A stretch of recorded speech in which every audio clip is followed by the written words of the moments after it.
soc l'Emma, soc la responsable dels tallers d'educació afectivo-sexual del Centre Jove d'Atenció a les Sexualitats. Consentir és donar permís perquè alguna cosa passi, perquè estem d'acord i volem.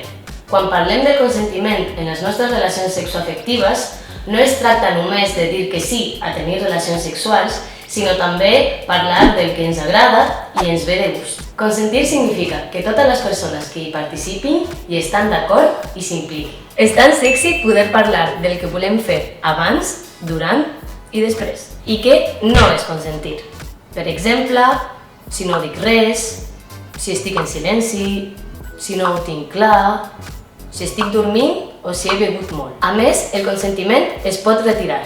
És a dir, que podem canviar d'opinió en qualsevol moment. El consentiment tampoc és vàlid si l'hem donat perquè ens hem sentit obligades o perquè l'altra o l'altres persones s'han enfadat o perquè estaven en una situació de perill.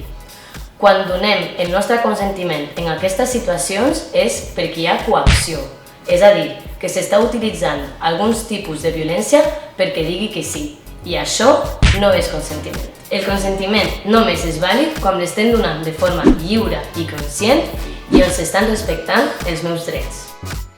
Per aconseguir relacions sexoafectives lliures de violència sexual és molt important que l'empatia, la cura, la comunicació i el respecte cap a totes les persones hi estiguin presents. I per què és important el consentiment? Perquè el consentiment és l'única forma de poder gaudir d'unes relacions sexoafectives positives i plaents, lliures de violències sexuals. Per consentir hem de poder tenir un espai de seguretat on sentir-nos còmodes per poder expressar tots els nostres desitjos i on les demés persones respectin els nostres drets i els nostres llibres. Si voleu més informació, podeu visitar la nostra pàgina web centrejove.org.